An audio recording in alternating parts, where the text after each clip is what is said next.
नमस्कार। गायत्री ज्योतिष केंद्र में आप सभी लोगों का स्वागत है। आप लोगों के लिए हमेशा ही ज्योतिष शास्त्र से जुड़ी हुई महत्वपूर्ण जानकारी के एपिसोड हम समय समय पर प्रसारित करते रहते हैं। ज्योतिष शास्त्र से जुड़ी हुई हर प्रकार की जानकारी हम आप लोगों के लिए लेकर आते हैं। जानकारी ऐसी कि जिस पर यदि आप अमल करते हैं तो उसका प्रतिफल आप अवश्य ही देखते हैं।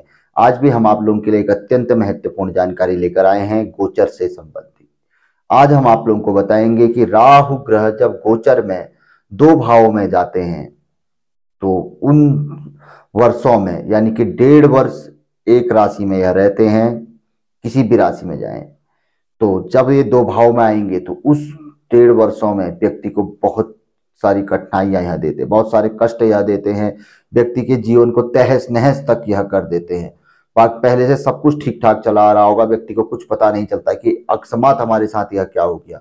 अपने आप ही परेशानियां आनी शुरू हो जाती हैं, व्यक्ति चारों ओर से परेशानियों में घिर जाता है। कुछ नहीं, देखते ही देखते 2-3 महीने में ही पूरी स्थितियां व्यक्ति की यह बदल देते हैं। 18 महीने यह रहते हैं, 18 महीने ऐसा झकझोर देते हैं कि आने वाले कई वर्षों तक व्यक्ति उस परिस्थितियों से उबर नहीं पाता है। यदि व्यक्ति पहले ही सचेत हो जाए कि इन दो भाव में जब आएंगे तो हम पहले ही क्यों ना, यदि खराब स्थिति में जन्म कुंडली में है तो अवश्य ही गारंटेड खराब फल देंगे। ठीक स्थिति में है तो भी व्यक्ति को यह बुद्धि भ्रम अवश्य करवाएंगे, कहीं ना कहीं उसकी परीक्षा अवश्य लेंगे और कहीं ना कहीं कठिनाइयों में अवश्य लेकर आएंगे। तो सचेत रहना चाहिए पहले से ही, कि पता होना चाहिए कि इस वर्ष हमारे लिए थोड़ा कठिन वाला वर्ष है और हमें सचेत रहना है और कोई भी जोखिम वाले कार्य नहीं करने हैं। बिल्कुल फूक फूक के जिसे कदम आगे बढ़ाना कहते हैं, उस तरीके से इन 18 महीनों में हमें रहना है। तो जानते हैं कौन से वो दो भाव जिन्हें सबसे ज्यादा ज्योतिषी बताते हैं कि इन दो भाव में आए तो अवश्य ही सतर्क रहें। इसके अलावा और भी भाव हैं, हमेशा ही सतर्क रहना चाहिए, लेकिन इन दो भावों में जब आए तो अवश्य ही। तो पहला भाव बताया गया है पंचम भाव। इस भाव में जब राहु ग्रह आते हैं तो एक तो सबसे पहले खुद पंचम भाव विद्या बुद्धि का भाव होता है।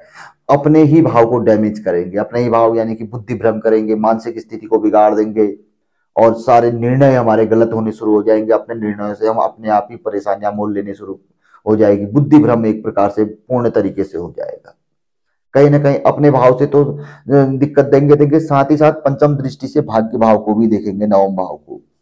तो भाग्य में भी रुकावट, जो कार्य बन रहे होंगे वो भी रुकने शुरू हो जाएंगे। कहीं ना कहीं जो हमारा ठीक ठाक चल रहा होगा वो चलना शुरू हो जाएगा, क्योंकि भाग्य के हिसाब से ही जब सितारे सही होते हैं तो सब ठीक ठाक चलता है, सब कुछ आदमी का चल रहा होता है। लेकिन जब भाग्य में रुकावट आएगी तो कहीं ना कहीं वहां पर को वह चीजें रुकनी शुरू हो जाएंगी, समस्याएं आनी शुरू हो जाएंगी। तो भाग्य भाव को पंचम दृष्टि से।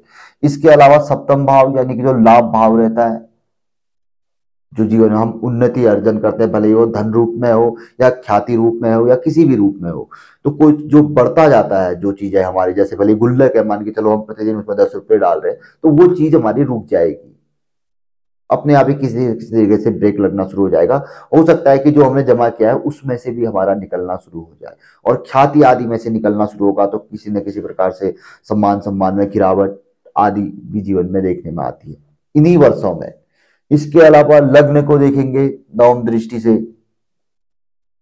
तो घर में तनाव, घर से संबंधित समस्याएं, रोग, शत्रु बाधा आदि घर में किसी न किसी प्रकार की समस्या ये देखने में आएगी। तो जब पंचम भाव में आए तो व्यक्ति को सतर्क हो जाना चाहिए। राहु ग्रह चाप आदि कर लेने चाहिए, उपाय आदि कर लेने चाहिए, और खुद की स्थिति देख लेनी चाहिए कि जन्म कुंडली में कहाँ पर को हमारे राहु ग्रह है और यहाँ पर से क्या सीधा संबंध भी बना रहे हैं या किस तरीके का संबंध है। अगर संबंध नहीं भी है तो भी समस्या यहाँ पर को है। राहु ग्रह कष्ट अवश्य देंगे, पीड़ा अवश्य देंगे। इसके अलावा अगला भाव बताया गया है अष्टम भाव। अष्टम भाव में जब राहु ग्रह आते हैं, ये दो भाव बहुत महत्वपूर्ण है, पंचम भाव और अष्टम भाव। जब यहाँ पर को गोचर में राहु ग्रह आएंगे तो पीड़ा अवश्य देंगे। तो अष्टम भाव आयु भाव और मृत्यु भाव इसे कहा जाता है ज्योतिष शास्त्र में। तो यहाँ पर को आना कष्टदायी यानी कि मृत्यु तुल्य कष्ट तक व्यक्ति को देते हैं, यानी कि ऐसे भयंकर कष्ट कि जो कि मृत्यु के समान हो, इतना पीड़ा व्यक्ति को यहाँ पर को देखने में आती है यदि राहु ग्रह की अत्यंत खराब स्थिति हो जाए। इसके अलावा पंचम दृष्टि से 1 2 3 4 5 द्वादश भाव को देखते हैं। खर्च वाला भाव, व्यय भाव, कोर्ट कचहरी मुकदमा, ये चीजें देखी जाती है द्वादश भाव से। विदेश का भाव भी रहता है। तो यहां पर को दृष्टि होने से कहीं ना कहीं खर्च, हानि ये भी देखने में आती है। और बहुत ज्यादा गंभीर समस्या हो तो कोर्ट कचहरी मुकदमा जेल आदि तक के मतलब दर्शन करने को हमें देखने में आते हैं व्यक्ति के। जब यहाँ पर को राहु हो और दृष्टि बनी हो और खराब स्थिति जन्मकालिक भी हो और गोचर में भी यहाँ पर को आए तो अवश्य ही सतर्क व्यक्ति को रहना चाहिए। हानि किसी न किसी प्रकार की, या तो मान हानि होगी किसी न किसी प्रकार से, अपने जो सम्मान आदि में, अपनी ख्याति में, नाम में कुछ न कुछ हानि व्यक्ति को अवश्य देखने में आएगी। भले ही उस तरीके का फल ना हो तो किसी न किसी तरीके का फल अवश्य ही घटित होगा। इसके अलावा सप्तम दृष्टि से धन भाव को भी देखेंगे, धन भाव को देखेंगे, परिवार भाव, मित्र भाव। तो यहां पर को देखने से धन रूपी, क्योंकि राहु खराब स्थिति होगी तो धन में हानि, किसी न किसी प्रकार से अच्छे मित्रों का दूर हो जाना, परिवार में क्लेश आदि। आंख कान नाक का भाव भी होता है यहाँ पर, वो किसी न किसी प्रकार के, क्योंकि सर में राहु का अधिकार होता है तो कहीं ना कहीं यहाँ पर को भी कोई गंभीर समस्या का आ जाना, किसी प्रकार का कोई रोग भय आदि उत्पन्न हो जाना, किसी न किसी तरीके से व्यक्ति को नुकसान वाला ही समय रहेगा। इसके अलावा चतुर्थ भाव नवम दृष्टि से देखेंगे, सुख का भाव। अब जो सुख के भाव में दृष्टि होगी, जहां सुख बाधित तो सब बाधित। जो अच्छा खासा सब कुछ चल रहा है, बढ़िया नींद आ रही है, दिनचर्या एक बनी हुई है, उसमें बाधा, बस हो गया डिस्टर्ब।